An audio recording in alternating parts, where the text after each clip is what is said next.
Welcome to another special edition of Mindshare TV. I'm your host, Robert Martlachian, and I'm thrilled to be joining by an inspiring changemaker in Canadian education, Dr. Devon Caldwell. Dr. Caldwell is an award-winning kindergarten teacher, technology integrator, certified yoga instructor, and a recent PhD graduate from the University of Victoria.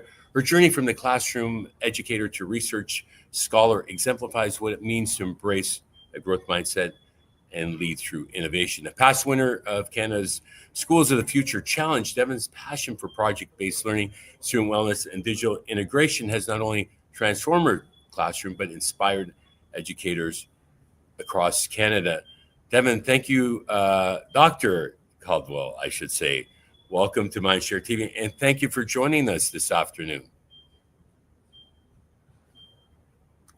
Thank you so much for having me. It's really great to reconnect with you and get to be on such an amazing platform to talk about all things education. What a remarkable journey it's been for you. And I hearken back to you winning in approximately 2012, I might say, at Guesstimate. And you joined us as part of your prize winnings at the ISTE conference in, I think, Philadelphia at the time. Yes. Yeah. And yeah, that was a truly amazing experience. So what initially inspired you to become an educator, and how has your teaching philosophy evolved over the years? Well, I was like that kid who wanted a red pen for Christmas when I was in kindergarten. Like, I'd always loved school, loved learning, loved school supplies. So I wanted to be a teacher from a really young age. And so it was not a big decision as to what I was going to do after I was done high school. So I'd always wanted to be a teacher.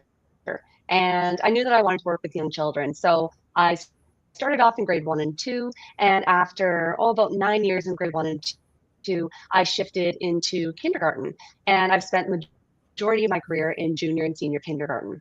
I also did a master's degree in inclusive education. So some of the time, my role has also been in inclusive learning support or resource work too. And that's been a really nice complement to my classroom practice.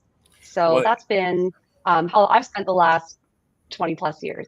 Fascinating. And award-winning educator. You talked about inclusive education. Winning the contest, was an inspiration you talked about previously in pursuing other professional learning opportunities that has led you to your PhD, which, congratulations. You're inspiring me because I'm thinking about one after having done a master's in EdTech at Pepperdine. And you're also a certified yoga instructor and a sessional instructor in teacher education programming. You do a lot. And it's so important. Talk to me about the importance of having that physical literacy element in your life, as Dr. Chris Kennedy from West Vancouver's superintendency talks about. Well, as you have recapped, I have done a lot over the years, and sometimes you don't achieve all of those things by really maintaining a balanced life. So, I really threw myself wholeheartedly into education and teaching and learning and pursuing those advanced degrees. And I realized that I really needed to do a better job of taking care of myself, both physically and mentally. And kind of when I was reaching that point of, almost burnout, really, I turned to yoga. And I started practicing yoga every day. And I realized that I loved it so much that I really wanted to pursue a yoga teacher training. And that's the thing about teaching is, teaching just isn't in the classroom. And my strengths as a teacher really helped me transition so smoothly into teaching adults yoga. And so I started practicing yoga daily. I meditate daily as well. I've done a lot of mindset work. And then, of course, I was able to bring that kind of those wellness practices into my classroom in an age-appropriate way for young children. So in our kindergarten classroom, we do morning affirmations. We do breath work, and then, of course, lots of different movement breaks that really, support the kids in their learning and engagement. And then, of course, I try and incorporate those wellness practices into my professional learning offerings. So, I mean, I've been asked to lead movement breaks at conferences, and I've developed Amazing. sessions on the role technology can actually play in supporting our wellness when we access the whole plethora of tools and apps and services out there. So the two things have worked really, really well. My yoga practice has supported my teaching and career, and then kind of the skills I've gained as a teacher have really strengthened me in that yoga teaching role too. Amazing, amazing, and I'm a big fan. We have yoga here at the Mindshare Workspace, and I try to practice that. It's about balance, and as you get older, like myself, I look a lot, perhaps I look a lot younger than I am. Balance is so critical to longevity. So, this is a little tip for those viewers that might be in my age range. But as a past winner of the Schools of the Future Challenge, which we have 2 days to go to enter, can you share the story behind your winning project and how it shaped your approach to project-based learning and innovation in the early years? So, well, I first got into integrating technology in the classroom in about 2005, 2006, when I was asked to be involved with the development of Manitoba's first technology integration document. So I was trying out all of these different things in my grade 1 and 2 classroom. And I admit, like, I came to it as a skeptic. I was like, kids don't need this stuff. Kids just need books and markers and paper and pencils kind of thing. But I started seeing like the engagement of my students, the amazing things they were able to do with just a little bit of guidance and just the right amount of teaching and that gradual release of responsibility. And within like 6 months, I was a total ed tech convert. And then when I moved down into kindergarten, I was able to kind of adapt the things that I'd done in grade 1 and 2.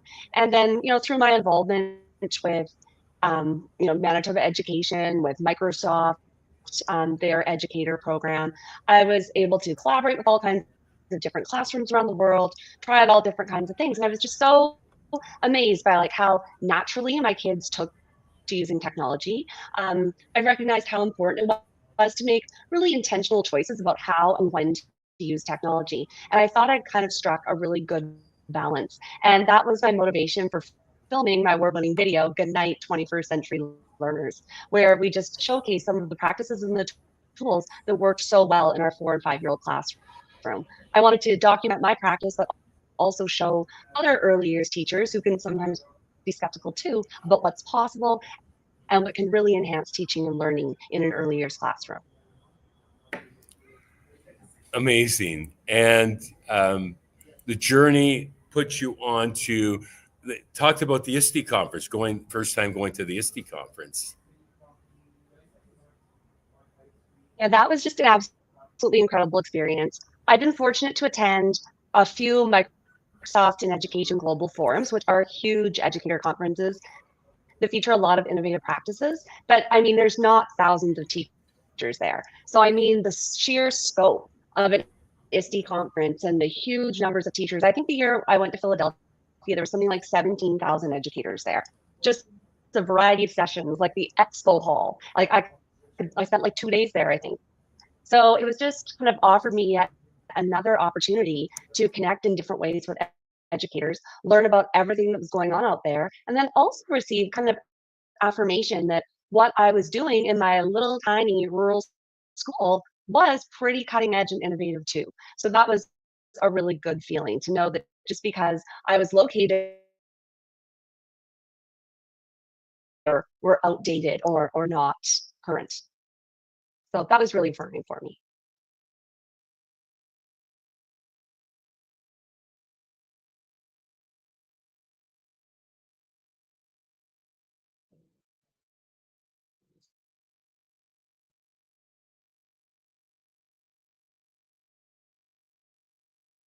I think you're muted.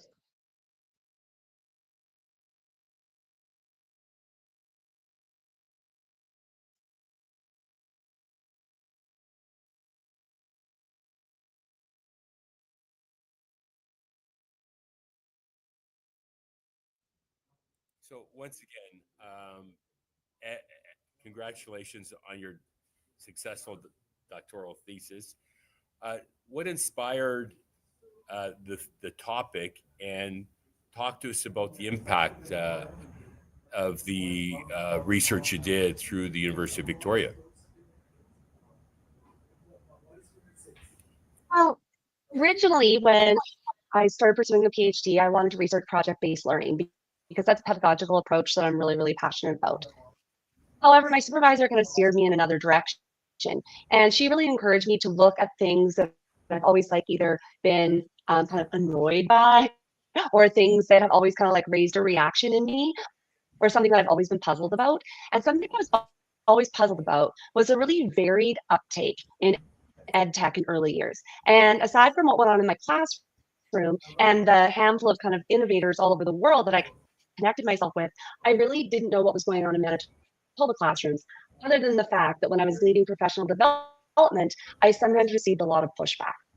So I decided that it would be really, really interesting to investigate how and why kindergarten to grade 2 teachers integrated technology in both rural and urban Manitoba classrooms. I'm really passionate about kind of amplifying the voices of rural educators because I think so often rural voices are underrepresented in the literature.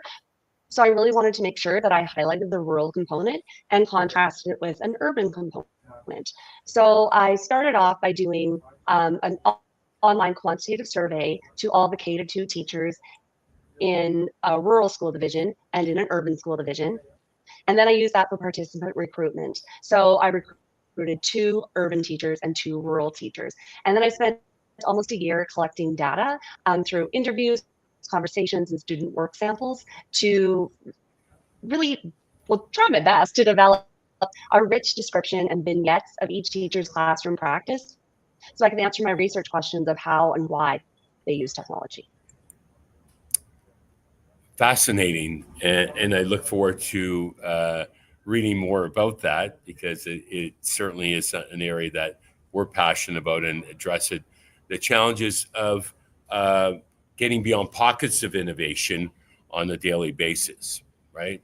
I think a lot of teachers do want to leverage technology, but they just actually don't have access to the right tools and sufficient bandwidth, etc. We often hear that internet access is a challenge. Did that come across on in your research?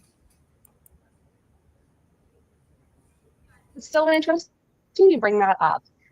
There's a really well-known researcher, Peggy Erkmer, and she published a really important article in 1999 about the barriers teachers encounter when they attempt to integrate technology. And there's 2 kinds of barriers, first order and second order. And the kind you're describing are first order.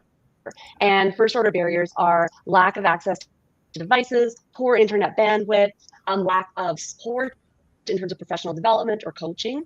And then the second order barriers are more things that teachers themselves experience, like their own perceptions and beliefs and their desire to integrate technology.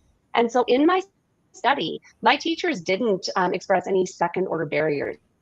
They were eager to use technology, but what they were coming up against were first order barriers still.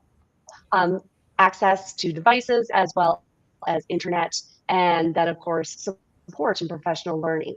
So kind of contrary to what you would expect, my rural teachers actually had better access to technology and the services of an instructional coach.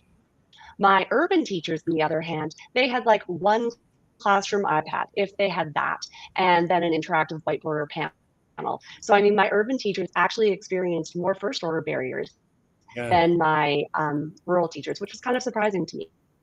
I could see that. I tend to see more innovation happening in rural districts than in urban. So that's 25 years in. That's been an experience of mine. There are always nuances and exceptions to the rule, but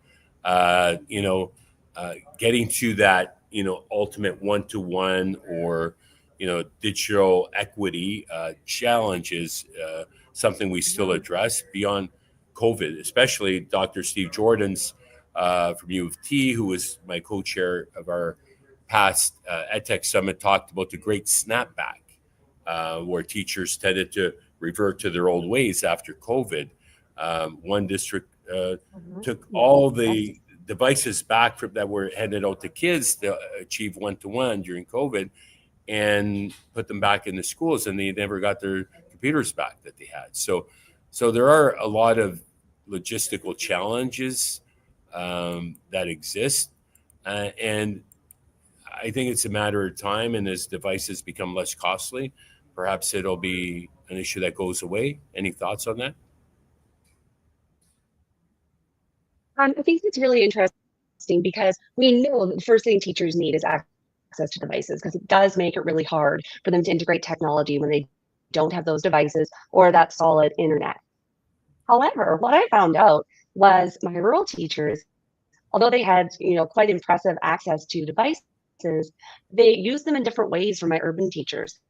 My rural teachers definitely took a more teacher-centered pedagogical approach, and they used technology to communicate with parents, enhance skill development, run a more orderly and routine-based classroom. Whereas my urban teachers, they didn't have a lot of technology, but they really demonstrated those student-centered pedagogies, where with the limited technology they had, they were using them to honor children's interests, to engage in anti-racism education, and all kinds of things like that. So it was kind of interesting. Like, we saw more technology in the rural schools, but we saw more student-centered pedagogies in the urban schools. And generally, those student-centered pedagogies support more transformative forms of learning, like, say, project-based or inquiry-based learning.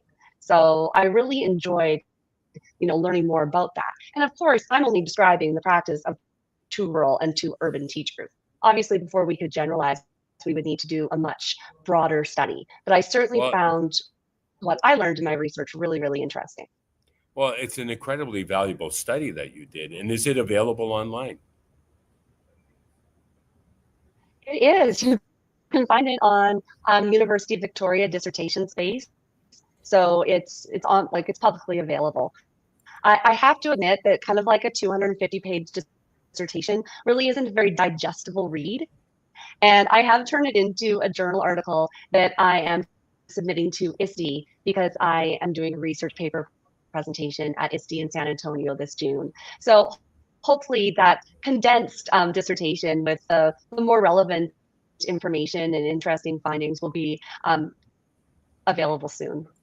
Amazing. So, what advice do you give to educators, especially those in the early careers who are looking to grow professionally and perhaps follow in your footsteps through advancing learning and leadership? I know you clearly exhibit the growth mindset. Was that something that was nurtured, or is it nature? How important were mentors, and do you recommend teachers submit to our contest as a game-changing experience? Okay, well, there is a lot to speak to in that question. And absolutely, participating in the Mind Your Learning contest is a total game changer in addition to a classroom changer. So never hesitate to submit a video for that. With new teachers, there's a lot of advice I have for them. And it's kind of like conflicting, really, because I know as a young teacher, I did not have good boundaries. I worked way too hard and way too many hours.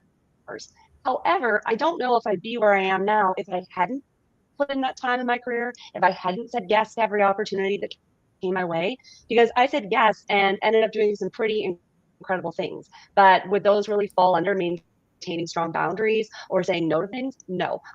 I said yes to a lot of things and kind of took advantage of every opportunity that came my way.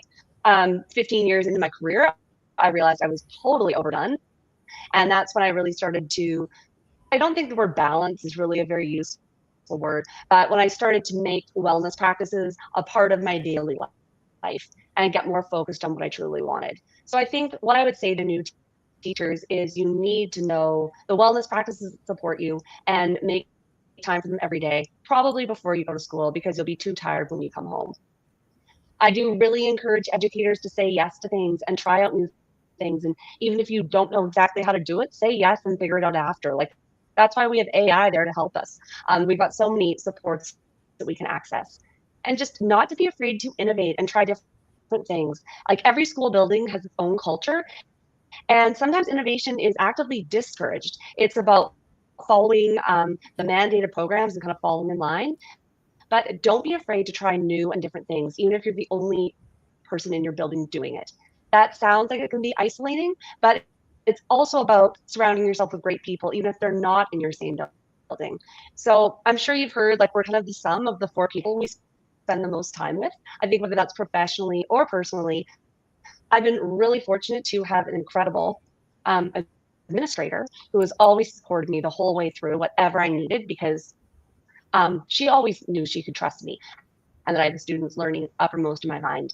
I have a best friend who is an incredible technology educator, and we've worked on collaborative projects for the last 15 years, even though we're not in the same building. So, I mean, I built a really amazing teacher team that supported me. People like you, Robert, someone I can always reach out to for a source of information or new ideas. So just like building that little teacher community for yourself, even if they're not in the same building.